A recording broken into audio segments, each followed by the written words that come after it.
আব্বাজি আমার সোনা মানিকেরা, গাউসে আজম বলেন আমি নাই তো মাফ করব, আমার বাঘ কিভাবে মানাবে তুমি দেখো। এখন আমার বাঘ তো তোমার ছেলের খেতে চায়, ছেলেকে নিয়ে হুজুরের দরবারে গেলেন। এখন বাঘ এক খাঁচার ভিতরে বন্দি করা আছে।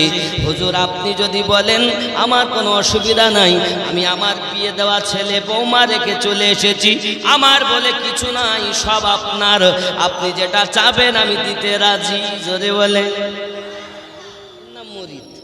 আর এখনকার মুরিদ কি পীর সাহেব কথা বলেছে ঠিক বলিস না ভুল বলি, এ মুরিদ না বলে এ হলো মুরগি, তা দেয় বাবা। যারা সঠিক পীর হয়, মুরগি যেমন ডিম নিয়ে বসলে 21 দিন 22 দিন পরে মুরগির বাচ্চা চিমচিম করে, আর পীরের তাওয়াজ্জুতে যদি মানুষ বসে, আল্লাহ ওয়ালা যারা, আল্লাহর ওলি যারা, তাদের সামনে বসলে মানুষ আল্লাহ আল্লাহ করে।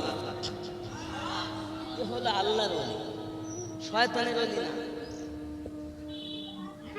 আব্বাজি আমার সোনা মানিক, গাউসে আজম বলেছেন মানাও তুমি। এখন সন্তানকে নিয়ে খাঁচার ভিতরে ছেড়ে দিয়েছেন, যাওয়া। বাঘে যদি তোকে খেয়ে নেয় আমার কোনো আপত্তি নাই, কারণ আমার হুজুর নাখোশ হয়ে আছে। হুজুরের দরবারে থাকা বাঘ পর্যন্ত নাখোশ হয়ে আছে। হুজুর আমার সব, হুজুরের দরবারে সবকে আমি ভালোবাসি। ছেলেকে যখন ভিতরে ঢুকিয়ে দিয়েছে, বাঘ এগিয়ে এসেছে, এসে তার পাশে বসে আছে, আর জবান দিয়ে বলতেছে আব্দুল্লাহ, যে আমার পীরের গোলাপ, আমি বাঘ তার গোলাপ। বন্ধু, তাহলে বোঝা গেল আল্লাহর ওলি গাউসে আজম আল্লাহর গোলাপ, সেই পীরের মুরিদ হলো তাদের গোলাপ, অবলা জীব বাঘ হলো তাদের গোলাপ। বাঘ বলতে চাচ্ছে আব্দুল্লাহ, তোমার ছেলেকে কেমন করে খাবো? তুমি যে গাউসে আজমের গোলাম, আমিও তো তোমার গোলাম। তুমি তো গাউস পাকের পাগল, আমি তো তার পাগল, তাহলে আমরা তো সব একে অপরের ভাই ভাই হয়ে গেলাম। জোরে বলে মার পেটের ভাইয়ের থেকে পীর ভাইয়ের দাম বেশি। আপনি বলতে পারেন আমিনুদ্দিন ভাই, মার পেটের ভাই, একই মায়ের দুধ পান করেছি, একই মা পেটে রেখেছেন, রক্তের সম্পর্ক, তার থেকে পীর ভাইয়ের সম্পর্ক অতি ঘনিষ্ঠ। জি হ্যাঁ, এই কারণে বাবা আমার মায়ের পেটের ভাই হলো রক্তের সম্পর্ক, আর পীর ভাই হলো আত্মার সম্পর্ক। এই সম্পর্ক যার আছে পৃথিবীর জমিনে, সেই ব্যক্তি কামিয়াব হয়ে আছে। আর এই সম্পর্ক যারা নাই, দুনিয়া জমিনে কোনো মজা পাই নাই। আব্বা আপনি নামাজ পড়তে গেছেন, নামাজে আপনার মন বসে নাও। বাবা আল্লাহর ওলিদের কাজ হলো আপনার নামাজের ভিতরে শয়তানি ওয়াসওয়াসা, শয়তানি চিন্তা ভাবনা, দুনিয়ার চিন্তা ভাবনা, এসব দূর করে আপনার সঠিক নামাজ পড়িয়ে দেওয়া আল্লাহর ওলিদের কাজ। মাওলানার কাজ আলাদা, আল্লাহর ওলিদের কাজ আলাদা। আল্লাহর ওলিরা হলো দিলের ডাক্তার, আল্লাহর ওলিরা হলো কলবের ডাক্তার, আল্লাহর ওলিরা হলো রুহের ডাক্তার, আল্লাহর ওলিরা হলো লতিফায়ে সিরের ডাক্তার, আল্লাহর ওলিরা হলো খফির ডাক্তার, আল্লাহর ওলিরা হলো লতিফায়ে আকফার ডাক্তার। আব্বাজি এই লতিফাগুলোর ডাক্তার তারা আল্লাহর ওলি। কিভাবে তারা আল্লাহ পেয়েছেন? আল্লাহর ওলির কাছে গেলে আপনি জানতে পারবেন। বাবা আমার, আপনি মরার আগে মরে যান, ওলিতে বিলীন হয়ে যান। আমার গাউসে আজমের পাওয়ার সম্পর্কে আপনাদের কি বলবো?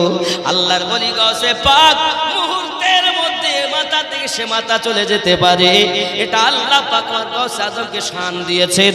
আর জোরে বলুন না ইয়া ওলি আল্লাহ। নামাজ কেমন হবে? মাওলা আলীকে জিজ্ঞাসা করুন, হুজুর নামাজ কেমন পড়বো? মাওলা আলী বলতেছেন, নামাজ এমন পড়ো, এই নামাজ তুমি যখন পড়বে তোমার নামাজের মধ্যে এমন হালাত হবে তুমি নিজেই টের পাবে। বাবা মাওলা আলীকে জিজ্ঞাসা করি, হুজুর আপনি কেমন নামাজ পড়েন? জিহাদের মাঠে চলে গেলেন, আলী রাদিয়াল্লাহু তাআলা নূর পায়ে আপনার তীর ঢুকে গেল। বাবা তীরটা যখন ঢুকে গেছে, তীরার হাত দিতে দেয় না কাউকে, চিৎকার মেরে মেরে কাঁদে। নবী আমার বলেন, খবরদার তীরে কেউ হাত দিও না, আমি যখন অর্ডার করব তখন যাবে। আমার আলী রাদিয়াল্লাহু তাআলা নামাজ পড়তে গেলেন, মেদাতে যখন গেছেন নবী অর্ডার দিলেন এবার তীরটা বার করো। আলী নামাজে আসেন, তীরটা টেনে বার করা হয়, আলী টের পায় না, এর নাম হলো নামাজ। আমাদের নামাজের ভিতরে আমায় মশায় কামড় দিলে, নামাজের ভিতরে তোমায় মশায় কামড় দিলে, মশা তুমি আগে মারো, রুকু সেজদা ফেলে নামাজ হইল না রে তোর, নামাজের নিলি না খবর। নামাজ কি এরকম হচ্ছে আমাদের? সঠিক হচ্ছে তো নামাজ? যত চিন্তা নামাজে গেলে, সাধনা করো, মুর্শিদকে ধরো, মন ভক্তি ভরে মুর্শিদ ধরে, ওগো কর সাধনা, সঠিক পথে পাবে সন্তান, হেলা করো না। মন ভক্তি ভরে মুর্শিদ ধরে, ওগো কর সাধনা, ফুলের মধ্যে মধু আসে, গোবরে কি তার টের পেয়েছে, কেবল মৌমাছি মধু চুনেছে, মধুপূর্ণ মৌচা খানা, মন ভক্তি ভরে মুর্শিদ ধরে কর সাধনা। আল্লাহুম্মা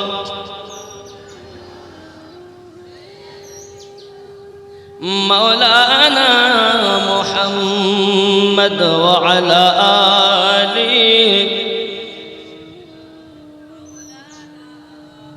আমার গাউসে আজমের পাওয়ার সম্পর্কে কি বলবো বাবা? আব্দুল্লাহ ছুটে বাড়ি আবার এসেছেন হুজুরের দরবারে। হুজুর জিজ্ঞাসা করছেন, ওগো আব্দুল্লাহ, কি ব্যাপার, তুমি এমন করে কান্নাকাটি করো কেন? হুজুর, আমার একটি মেয়ে 18 বছর তার বয়স, আপনার গোলামি করে, আপনার দাসী, কিন্তু আজ সকালবেলা ফজর নামাজের পরে আমার ছাদের উপরে উঠেছে, ওঠার পরে আর মেয়েটাকে খুঁজে পাওয়া যায় না। জানি না আমার মেয়েকে কোথায় নিয়ে গেছে, চিনে উঠিয়ে নিয়ে গেল কি কোথায় নিয়ে গেল কিছু বুঝি না। হুজুর বলেন আমার উপায় কি? গাউসে আজম বলেন, বাবা আব্দুল্লাহ বসো। গাউস পাকের পাওয়ার দেখেন, বাবা আব্দুল্লাহ বসো। আব্দুল্লাহ বসে আছে। আব্দুল্লাহ বসে থাকার পরে আব্বাজি আমার, এমন সময় হুজুর গাউসে পাক বলতেছেন, ও বাবা আব্দুল্লাহ শোনো, তুমি এক কাজ করো। বলে কি কাজ করবে?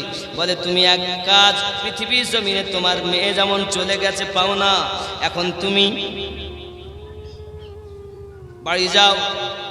বাড়ি যাওয়ার পরে কি বলছে দেখেন, আব্দুল্লাহ ने कहा मुझे हटाने वाले जिन्नात के हयावान, এখানে বলছে দেখেন, जो गौस पाक का सच्चा मुरीद है उसने कुर्बानी देकर अपने पीर को मना लिया। अब्दुल्ला 18 साल की लड़की जो अपनी जवान बेटी, उसका मामला लेकर अब्दुल्ला गौस आजम की बरगाह में हाजिर हुआ। आंखों में आंसू बरसता है। बाबा আমার কাঁদতে কাঁদতে এসেছেন। হুজুর বলছেন কেন কাঁদো? আব্দুল্লাহ বসো। মুরিদ লা তাখাফুল, লা তাখাফ, লা তাখাফু, আল্লাহু ইয়া রাব্বি, আমার মুরিদ যারা হবে তাদের কোনো ভয় থাকবে না। কি বলছেন? आंखों से आंसू खत्म नहीं होते। हुजूर আমার চোখের থেকে পানি বন্ধ হয় না। आपने फरमाया बयां करो क्या मामला है, बोलो तो की ব্যাপার। संगे संगे बच्चे उसने कहा हुजूर आपकी नौकरानी मेरी बेटी जो 18 साल की है, सुबह छत पर चढ़ी, बाद में नहीं मिली। সকালবেলা ছাদে উঠেছে আর পাওয়া যাচ্ছে না। এখনকার সময় হলে বলতো ও দেখ কোন ছেলের সঙ্গে পালাইয়েছে, বুঝলেন?